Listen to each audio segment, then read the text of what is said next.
All right, evening, guys. Okay, week 6 of the program. 2 weeks to go.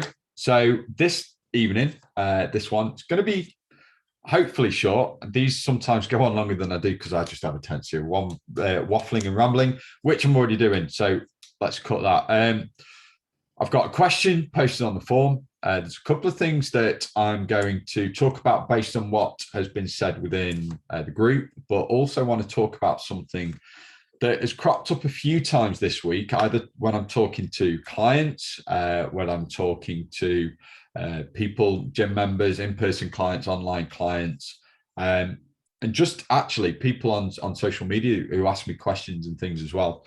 So I'll address that as well. But the first thing I want to go through, just because this is the question that was asked, and it's probably something that a lot of you feel, especially when we're doing sort of calorie deficit diets and things like that.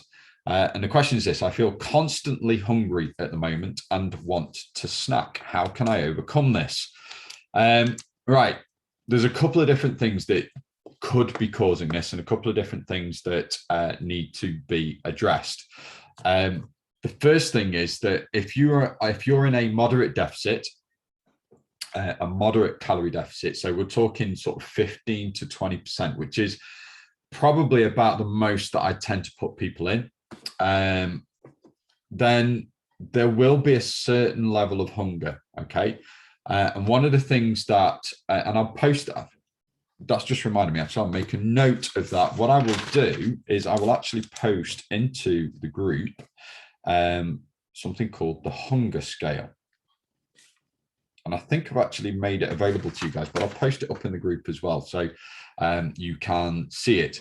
And there's a scale of 1 to 10 and learning to understand hunger.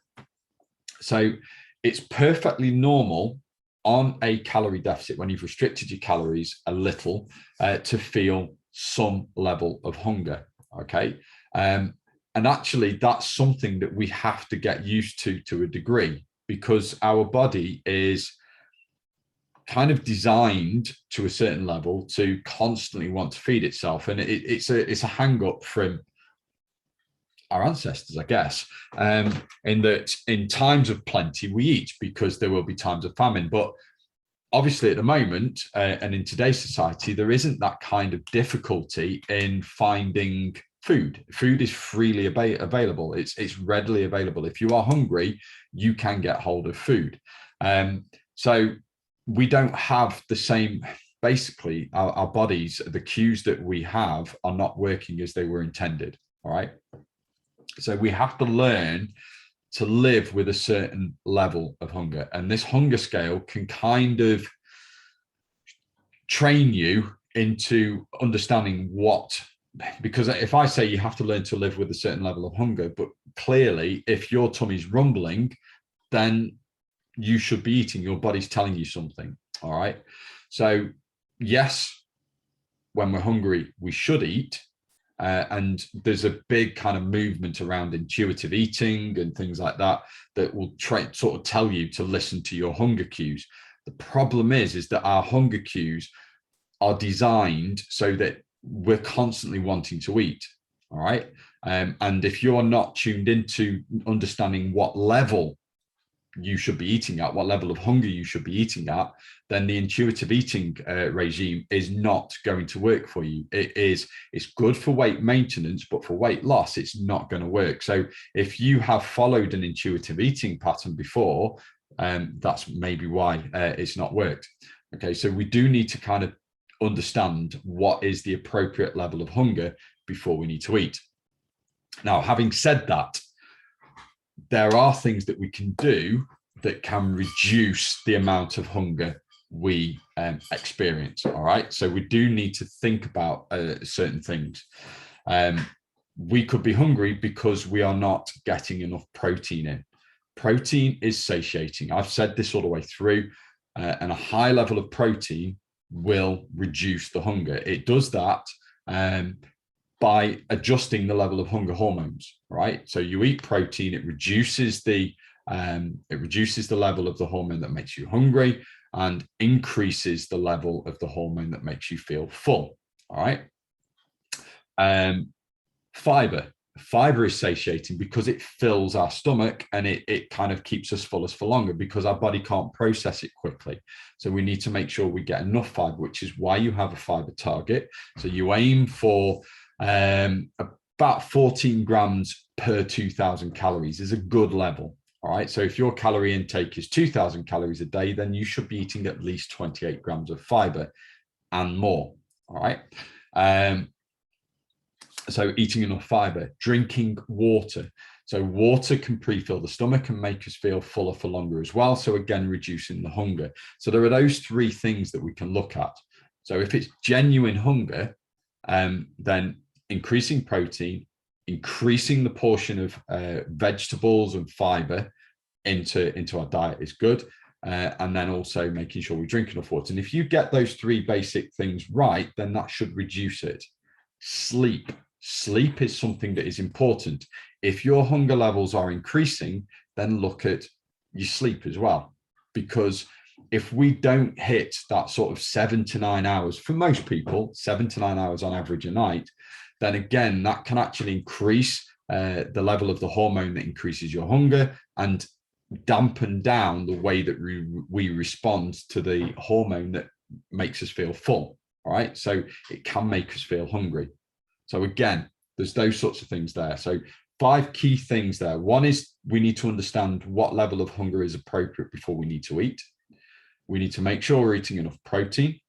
We need to make sure that we're getting enough veg into the diet as well and enough fiber.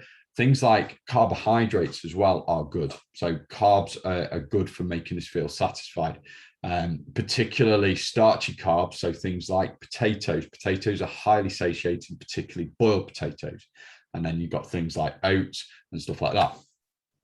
So protein, fiber, water, sleep. Those 5 things. So if you are feeling hungry and constantly wanting that need to snack or constantly wanting that need to eat, then that's some things you've got to look at. Now, I did talk about real hunger. So there are 2 forms of hunger. There's physical hunger and emotional hunger. You can tell if it's physical hunger because literally you want any food, right? There's no real craving to it. You will eat anything to satisfy that hunger. So if you are truly hungry, whatever you've got in front of you, you will pretty much eat. All right. If it's emotional hunger, it tends to relate to a particular craving. And that's because we associate that food with a dopamine or serotonin response, which is what we're looking for. So emotional hunger, whether it's boredom, whether it's, and this again relates to things like, if you're feeling down or sad, what you're looking for, what your body's craving is that dopamine and serotonin, which will boost our mood. And we've learned through habit that certain foods will do that. So it could be chocolate, it could be crisps, it could be cake. But these are the things generally of what people crave when it's emotional hunger. So look at actually, if you're hungry, if you're truly hungry, it could be anything. But if you're craving a specific food, generally it's an emotional hunger. It's looking for that dopamine response. So then you've got to think, why is it I'm wanting that? All right. So is it stress? Is it boredom? Is it, an emotional response? And then in that case, you then need to find something that will address that situation that's still going to give you that dopamine response. So if it's boredom, do something that is going to occupy you, right? It might be exercise. It might be doing something that you find interesting. It could be, watching, not watching your favorite program, because again, that tends to be associated with snacking and mindless eating, but it could be something like doing a hobby. It could be reading a book. It could be dancing to your favorite music in the kitchen. It could be crocheting, knitting, playing guitar, playing music, whatever, but something that is going to occupy you, that cheers you up, makes you going for a walk, that is going to release that serotonin and dopamine response that we're craving. And that generally will reduce the hunger. All right. If it's something else because it's stress and anxiety, then try and address the cause or do something that will help towards the cause. So it could be, if it's anxious about work, then perhaps writing lists of jobs that you've got to do so that you can tick them off. If it's a relationship stress or something like that, or anything along those lines, maybe call or speak to a friend, and again, get that kind of emotion out there, talk about it. And again, that will help make you feel better. But again, exercise, going for a walk, that will help with that emotional response. All right. One other thing, we do confuse, and as this goes back to water and staying hydrated, but our bodies do confuse thirst and hunger. And the reason for that is because we actually get the majority of our water intake from the food that we eat. So, most of the water, most of the food actually has either water in it, or if it's carbohydrates, will be broken down into water when we actually process it, or parts of it will be broken down into water when we process it. So we do get water, a lot of water, from the food that we eat. All right. So if we're hungry, quite often it's because we're dehydrated. So we need to make sure that we are taking water in. So have a drink of water, drink of sugar-free squash, sugar-free Coke, whatever. Have a drink. That will help to get the water in there, help the hydration levels. Leave it 10, 15 minutes, do it again, okay? So those are the things. If you are feeling hungry and constantly wanting to snack, the first thing to do is figure out, is it an emotional eating, or is it physical hunger?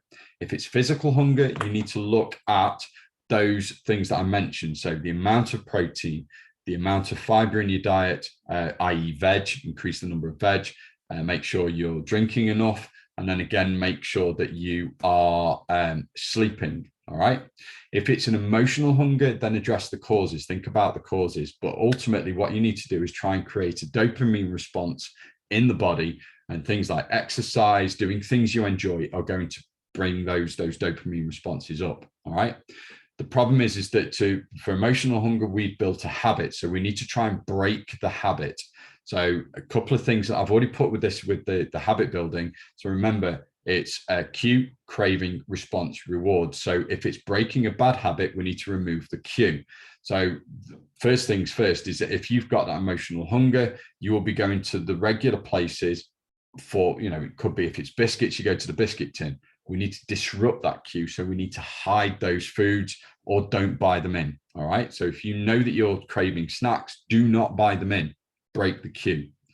If we break that cue, then the craving isn't going to be there. We're not going to get the response or the reward. So we start to break the habit, and we can then start to replace it with a better one. So, it could be that if we're feeling hungry, we drink a glass of water or some squash, or if we're feeling hungry, we go for a walk, and that walk is going to give us a response. It will make us feel better. And the reward is that we no longer feel hungry. So again, we start to build, we break one cycle, one bad habit, and we build a good one. Okay. So there's things like that. There's lots and lots of things that you can kind of build around this, there's lots and lots of things that you can do. Another thing you need to look at, if you're hungry at a particular time of day. So if you are hungry mid-afternoon, say, look at your lunches. One of the things that people make the mistake of doing is having a small lunch, thinking that you're going to save the calories later on in the evening. And then they tend to go for either a large evening meal, which means that they can eat the foods they enjoy, which is great. That's fine, because no food is off limits. But by having a smaller lunch, you're then creating a window of time in the afternoon where you might be peckish and you might need some food. So you snack, you then eat the same normal size meal in the evening. And that's where the issues arise. Okay. So really do look at what you're eating and where you're eating it, and how you spread the calories out across the day. All right. I said this if you look at the welcome pack, I talk about how I break it up. So I tend to have a look at things like 15 to 20% of the calories, 15 to 20% of the calories earlier on. So 20% for your breakfast, 30% for your lunch and your evening meal, and then again 20% for snacks as an allowance. All right. So that's that, I guess, for that one. If there are any more, I'm hoping that helps. If there are any more questions around that snacking stuff, okay, then do fire them across to me. It's a really tough one, but I'm hoping those hints and tips will help you. I mean, if it comes to it, if there are some snacks that you do, you know, we don't want to feel completely restricted. Ideally, what we want to do is reduce the number of snacks that we have across the day, but going cold turkey is not going to be the best thing. So perhaps looking for lower calorie alternatives. So you can get things like the Fiber One bars. They've got fiber, they can be filling, but they give you that chocolate kind of hit that you might be looking for. If it's crisps, look for the lower calorie version. So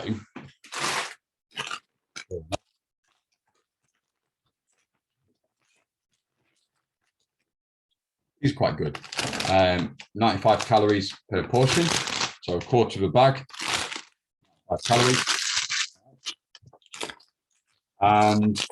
And yeah, popcorn. There are lots of things. And in fact, I put a post up about lower calorie snack options. So things like popcorn, cucumbers, Greek yogurt, and I will put that up in the group as well. Okay, I think that one's dealt with. The one thing I do want to talk about really, really quickly is just, it's a mindset thing. Going to keep this short to 5 minutes and then we're done. One of the things that come up quite a lot, and this is particular to this time of year now, as a trainer, I come across this regularly year on year. All right. This is my 4th year, coming up to my 4th summer of doing this. And it's something that I encounter every year. Summer holidays, or the summer period, whether you've got children or not, are disruptive. It's disruptive because people tend to go away, so work is disrupted. Obviously, you've got the school holidays as well. So if you've got kids are at home. You might be going on holiday because it's sunny, so you might go either, not maybe abroad at the moment, but we're going away in Britain. There's lots of events going on, weddings, particularly this summer, catching up from obviously the pandemic. They've been taking place this year. So there's loads and loads of social occasions, holidays, kids being off, all of these factors. So summer is disruptive, all right? And I've had a lot of people some of my clients have said, well, I've not really made any progress. I'm disappointed over the summer. Or I've had a lot of people sort of say, oh, I've not managed to lose the weight I wanted to over the summer. My question to them is this: have you maintained weight? If the answer is yes, that's progress. And I know that some of you will kind of look at what you might have done in the past in the summer and you think, well, actually, and do this as an exercise, look back over what you've done in the past over summer and think, I normally put on, say, half a stone to a stone in the 2 months over the summer. This year, you haven't. That's a win already. That's great. And I say this to people, you know, have you maintained weight? Yes, that's progress, because what do you do normally? Have you, how much weight, if you have gained, how much have you gained? Has it been less than you have done in the past? If the answer is yes, then great. You know, that's absolutely fantastic. So you need to understand that progress comes in different measures. All right. You need to understand,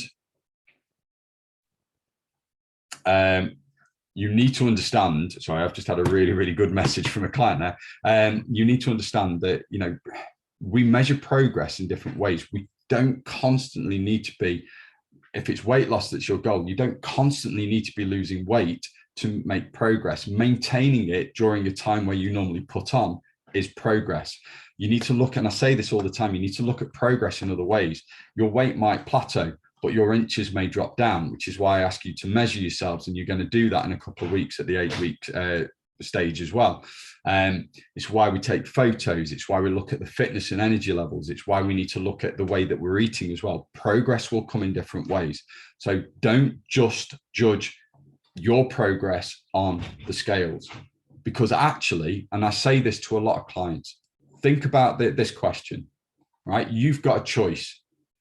You lose the weight you want to, but stay physically exactly the same as you are now. Or you achieve the look you want, the look that you are happy with, but stay the same weight. All right.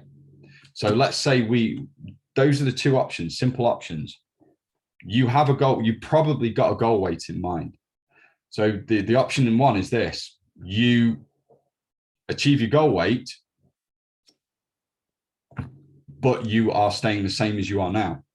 You are the same. You're maybe unhappy with how you look, or you achieve a position, a physique, a body shape that you are happy with, but are the same weight you are now. Which one are you going to accept? For me, it's a no-brainer, and this is why I say, don't rely on the scale weight. I've got clients who have achieved happiness. They're confident, they're happy, they're fitting comfortably into the clothes. They're fitter than they ever have been. They are in the best shape. They are absolutely happy, but they may have only lost 4 pounds on the scales. But if you were to look at them, I had one client, in fact, that lost 4 pounds on the scales, but 2 to 3 dress sizes. Was she happy? Damn right she was. But she'd lost 4 pounds. She had this figure in her head that she needed to lose a stone or a stone and a half to get to where she wanted to be happy.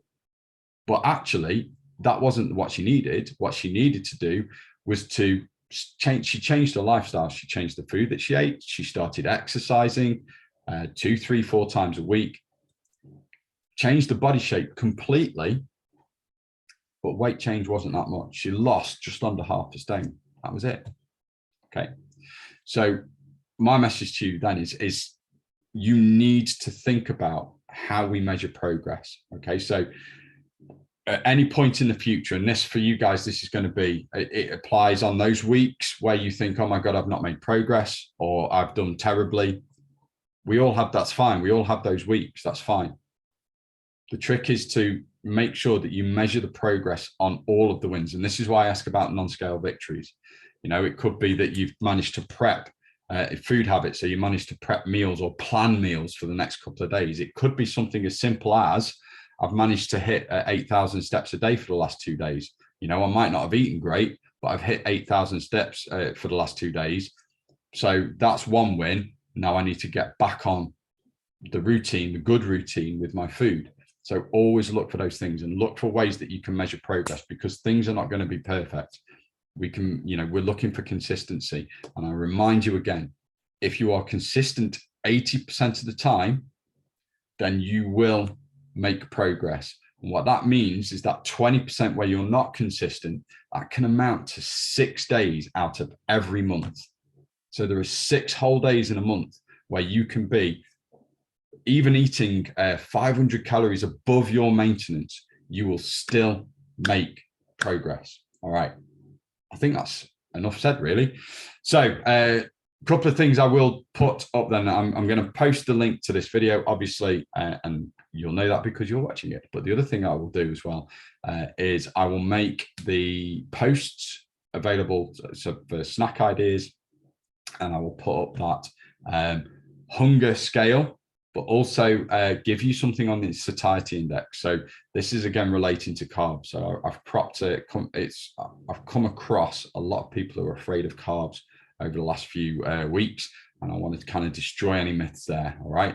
So have a great week. I will be checking in on you tomorrow as well. So great evening, guys. See you soon. Bye for now.